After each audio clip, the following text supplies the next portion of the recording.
even in just the first chapter, the whole point of the book is to talk about motivation and how to motivate yourself or even larger groups of people to make change that sticks. Welcome to Compliance Into the Weeds. In this episode of Compliance Into the Weeds, Matt and I take a look at a book he's reading called Get It Done, which has pointers on setting motivational and aspirational behavioral goals inside of corporations. It has a lot of implications for your compliance training and messaging. You take a look at it from those angles and also explore how you can incorporate such motivational tactics into your internal controls. I know you will find it very useful. Compliance Into the Weeds is a production of the Compliance Podcast Network. Hello, everyone. This is Tom Fox, the voice of compliance, back again with Matt Kelly, the coolest guy in compliance, for another episode of Compliance Into the Weeds. Today, we're going to take up some topics suggested by a blog post that Matt posted last week entitled Pointers on Setting Compliance Goals, based upon a book which I'm not sure if you're still reading it, but you were. So, Matt, you want to take it from there? Yeah, sure. Thank you, Tom. So this is a book called Get It Done by a business professor from, I believe, is originally from Israel, I think now teaches somewhere in the United States, called Ayelet Fishbach. And Miss Fishbach has written a very good book, which, Tom, I will admit I have not yet finished. But even in just the first chapter, the whole point of the book is to talk about motivation and how to motivate yourself or even larger groups of people to make change that sticks. I think Ms. Fishbach was starting with the idea of New Year's resolutions, which she does talk about a bit in the book. We all make them at the beginning of the new year. They sound great. And then the vast majority of us never actually stick with it. Well, why is that? And how can you think about how to motivate yourself to make lasting change? That's the whole point of the book. Like I said, I haven't finished all of it, but even just in that very first chapter, Tom, she talks a bit about how you actually would set a goal and how you would frame a goal in your head to sort of drive your own motivation and make it stick in your daily behaviors a bit more. I think you could scale up a lot of those principles about goal setting to teams, enterprises, groups of people. And we should remember that is what ethics and compliance professionals are trying to do. You are trying to inspire people to achieve a certain standard of conduct, to perhaps change the way the company is performing, and you want it to be more ethical. There's a lot about how you would motivate people to do the right thing that I think a lot of what Ms. Fishbach talks about in her book are very relevant to what compliance officers do. So that's why the whole book jumped out at me and why I wound up writing a post just on that very first chapter about how you can identify a good goal, how you can frame it in your own head, how you can inspire people by picking the right sort of goal. So, Matt, actually, this brought up a very much larger picture for me, starting with compliance training, but really running to lots of different other areas in compliance. So let me start with the training. I started in this field in 2007. And the training was very rules oriented. Thou shalt not, mainly thou shalt nots, which was based on lawyers writing compliance training for business people. And I can even remember in the first training I attended, the business guy saying, look, just tell me the rules. All I need to know is the rules. Tell me what I can't do and I'll follow that. A very American approach. As I started to study training more, I discovered that Europeans tended to have values-based training, while in America we had rules-based training. And once again, the difference being in America, the compliance training was largely written by lawyers for business people. And in Europe, they tended to have a little bit wider remit of those writing the values-based compliance training. But also then from there, Matt, it really I started thinking about how compliance training itself has evolved in the U.S. And obviously, as we've moved past lawyers writing policies and procedures for lawyers and lawyers writing training, the Department of Justice has also evolved in its thinking about compliance training. They moved to targeted training. They moved to effective training in the last iteration of the evaluation of corporate compliance programs.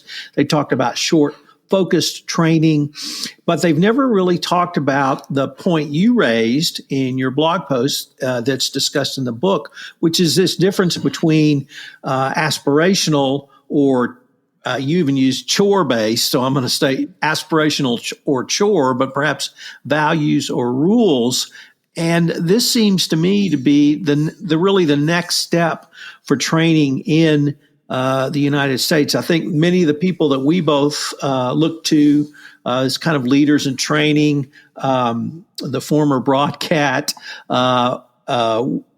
with Ricardo and Ronnie Feldman and some of the others that attend various events, really talk about storytelling and doing things that people will remember. But we haven't really focused on this dichotomy of aspirational versus chore. So I really saw this in your blog post and this book is really a way to maybe think about the behavioral psychology portion of that. And there was even a blog post today in the FCPA blog by Vera Sharapova that talked about behavioral psychology in play for compliance programs. So it really seems to me, Matt, this speaks about the evolution of compliance training and really how we are finally bringing in many disparate areas that were not a part of early compliance, at least in the first decade of this year, but now we have seen evolve going forward. Well, I think there's a lot to that. And what Ms. Fishbach does really, I think, is relevant to how you can not so much think about training, although that's part of how you could apply her work, but a lot of it would be about sort of executive messaging or the control environment that senior leaders want to put forth in their company. I often think of it, and I've probably said this before on this podcast, about the senior executives are the ones in charge of pointing to that far point on the horizon and saying, that's where we're going to go. And that's the goal. And that is something that compliance officers would need to think about, because you are trying to pick out those ethical behavior points on the horizon and say, that's what we want. Now, back to Ayelet Fishbach, what she is saying is that people often confuse the goal itself with the means you use to achieve the goal. So the goal is the aspirational thing. And then the means to achieve it, those are the chores and the mechanics of how you're going to achieve it.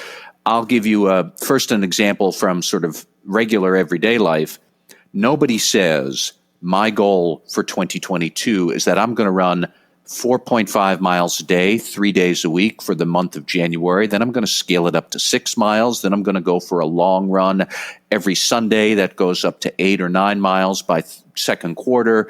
And finally, I'm going to run 26.2 miles by the fall. Nobody does that. What we say in January is, I'm going to run a marathon this year. That's my goal. And the mechanics of how you do it are probably just what I babbled on about 30 seconds ago there. But it's an important point that social research has borne out, is that people like to be inspired by what the goal is. And they say, this is the kind of thing that I'm going to try to achieve. And declare victory right there. That's it. That's all you want with this goal, is to be able to say that's the end state. That is the ideal achievement that we want. Then after that, you can get into the guts of how are we actually going to do it. But Tom, to your point about how compliance training was drafted by lawyers and people who were saying, just tell me what I can't do. Well, we could do that for the next 5 hours. We could talk about all the don'ts that you shouldn't be doing for an ethics and compliance program, and it would be a list of chores, and we'd never actually get around to the bigger point of, why do you want to do this? Well, because competing against your competitors and vanquishing them on the merits without resorting to cheating, to be able to achieve business success through honest dealing and better performance, that's the aspirational goal. We will run a clean business and never cheat to close a sale. That is aspirational. The chore version of it is, do not offer to pay bribes to foreign government officials, except under certain circumstances such as extortion or threats of loss of life or anything like that. Nobody wants to hear that kind of stuff. It is important in the training, but it is not important in the aspirational. It is not important in articulating why are we trying to do this? To what end do we having a corporate ethics and compliance program? Well, it's so that we can be the best simply because we are the best, not because we cheat our way to being the best. And frankly, I think a lot of sales executives would probably say, yeah, man, I like that, because that validates their self-worth. And as I said in my post, let's be honest, a lot of salespeople have more self-worth than an iceberg. It's huge. And to be able to satisfy that by saying you are the best because you're the best, not because you slipped a 10 grand fixed contract to somebody's brother-in-law in the ministry of whatever, not because you cheated, but because you were the best at closing the sale. I think a lot of sales executives would be on board with that approach to ethics and compliance. But if you hand them a policy manual that's 48 pages long of a bunch of don'ts, I don't think that's going to stick with them. And that's the difference, and she's trying to call out about what the point of these goals should be and how you frame them. We're going to take a quick word from our sponsor, and we'll be right back with more Compliance Into the Weeds.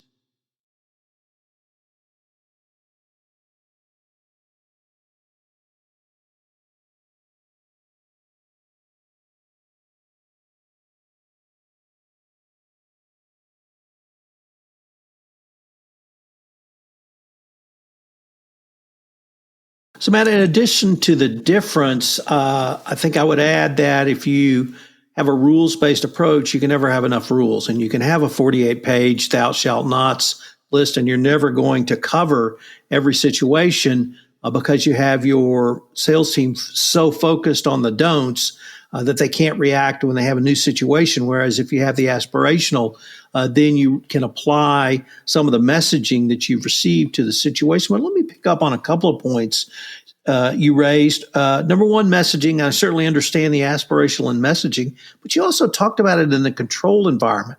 And I find that an incredibly intriguing point. How can we begin to think about the control environment and aspirational controls that are both effective controls and can be documented going forward? Have you been able to give any thought to something like that, or should we maybe explore that on a separate pod? Well, a little bit about the second part there. We could explore it further in another day. But I think that, a lot of what she is talking about and that I would think are in the control environment is more how do senior managers frame in a positive way what the corporate culture should be and the expectations for good conduct. As I said, we are going to run a clean business that does not need to cheat in order to close a sale. That is a good, affirmative, positive way to put it. And it's the sort of thing you could put into a code of conduct. It's the sort of thing you could put in a mission statement that you put in one of those lucite plaques that hang in the front office whenever we ever actually get back to having front offices with people in them. But that'll happen sooner or later. To your point about how would you document this, well, you can put it in the code. You can have executive speeches where people talk about this. You could have those kind of uplifting training videos where we say, this is who we are, as opposed to this is what we will do to maintain full compliance with all applicable laws, regulations, and other relevant rules. And people get that is important, but I don't think that it really sticks with them. And, I was thinking about how businesses might try to encapsulate all of this and how to document it, frankly. You could certainly have a code of conduct that keeps it very focused, very simple, and very short and positively framed. I can think of Boeing, for example. Its code of conduct is, I believe, about 1 page long. Now, it is a highly regulated business. I am sure that its policy manual and the standard operating procedures for Boeing and all of what it does for regulatory compliance, that's probably a book that's 4 inches thick. But the code is much more simple. Now, I am aware of the certain cognitive dissonance I have in picking Boeing as a good example when you consider some of the other problems Boeing had around safety with its MAX jet and the disasters there. But I do still like the idea of simpler, more positive code of conduct that it's harder to misconstrue what the goals are. The goals should not be so abstract that nobody gets them, but they shouldn't be so specific that they come across as chores. So, some of them would be like what I'd said before there. We will run a clean business that wins deals on the merits, not by cheating. We will not harass coworkers and colleagues. We will keep confidential data as safe as possible. Now, I didn't spell out all the cybersecurity measures we're going to take to keep data as safe and secure as possible. I didn't mention any regulations like HIPAA or DFARS or the GDPR or anything else, but people like the idea of we're going to take care of important things, which is just what I said. We will keep confidential data as safe as possible. They like the idea that they can play and win fairly. They like the idea that they are collegial with other people in the workplace and not creeps. There's a whole lot that goes into how we achieve those goals, but again, as Ms. Fishbach says, keep the goal separate from the means you use to achieve the goal. But as you move forward through this book, I hope if you have some additional insights, you might either blog about them, or perhaps we could have another podcast. But I was wondering if you could maybe end up with some of the thoughts that you don't have in this blog post about perhaps some other insights you got from Get It Done so far.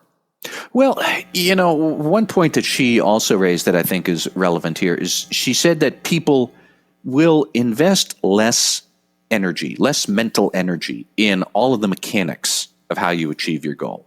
And really, a lot of it is the intrinsic value you perceive in having the goal. And she gave a great example of this that resonates with me, and I suspect many listeners, what she means there. Let's say your goal is to go out and have a great dinner at a fancy restaurant, and you sit down and you're going to have an expensive cocktail that costs $15, which that's a reasonable price for a fancy drink at a fancy restaurant at a big city like Boston and Houston and New York. So I don't blink twice at a $15 cocktail when I'm out having a fancy dinner. But the valet parking for that restaurant might also cost $15. That's not part of my goal. My goal is to have a nice dinner, not to have easy parking. So if it's $15 for parking, I'm going to say, son of a bitch, and I will drive 9 blocks around the city to be able to find cheaper metered parking or free parking rather than pay the $15. But I won't blink twice at $15 for that drink because the drink is part of the goal. And that gets back to her point that people invest less in the mechanics of achieving the goal. They're much more mentally invested in what the goal is. That's what you have to get at. You have to think about what is the intrinsic appeal of it. She talks a lot about fitness goals in this book because a lot of people like the idea of being healthy, but they don't sit around thinking, I'm going to be so psyched to have this great marathon training program. I have trained for marathons before. It sucks. And I never even finished, and I've never run a marathon because the training is such a drag. But I love the idea of running a marathon, and I'm even thinking about it again this year. I'm not ever going to do it. And Tom, you can call me back up in December and I'll confirm that I did not do that goal. But I like the idea of the goal. And, that's what she talks about the most. And I would really encourage ethics and compliance officers to think more about what are the ethical values that resonate with our workforce. It's something that one compliance officer who I know, Steve Coslow, he said this many, many years ago. And Steve said, if I have only 1 hour to worry about either ethics or compliance for my business, I will always worry about the ethics, because if I can get the ethics part right with my workforce, the compliance stuff gets a whole lot easier to solve. And that's correct. But it also kind of points to what Ayelet Fishbach is saying here, in that it's all about finding the right way to resonate with what your workforce believes and to lead them, to inspire them to that better behavior. And they'll want to do it. After that, telling them, here's all the stuff that we have to do, and you plop a 2-inch thick policy manual in front of them, that gets better. So, Tom, as I'll go through the rest of the book, maybe in a couple of more weeks, we can have a more in-depth book review. But I think it's an excellent book from what I've read so far. It's definitely worth compliance officers' consideration for space on your shelf. And that's it. Well, Matt, lots to think about from what you've digested so far. I greatly look forward to hearing your further thoughts as you get further through the book. And I definitely want to put on both of our radars using the techniques, strategies, and tactics you've already come across in this book for potentially looking at control environments. So I guess I say let's revisit this book. All right, Tom. Thank you. Hello, everyone. This is Tom Fox again. I hope you've enjoyed this special two-part series where Matt and I look at some of the issues and trends we're going to be following in 2022. If you did not listen to episode 1, I would urge you to go back and check out episode 257 to Compliance into the Weeds. I've linked to Matt's post on our show notes, so check that out for more information. If you have ever wanted to start your own podcast, 2022 is the year for you. So why don't you come on and join the Compliance Podcast Network? We have plenty of room for anything related to compliance. If you're interested, give me a shout, Tom Fox at tfox@tfoxlaw.com. Hope you will join Matt and I again next week for another issue of Compliance into the Weeds. Compliance into the Weeds is a production of the Compliance Podcast Network.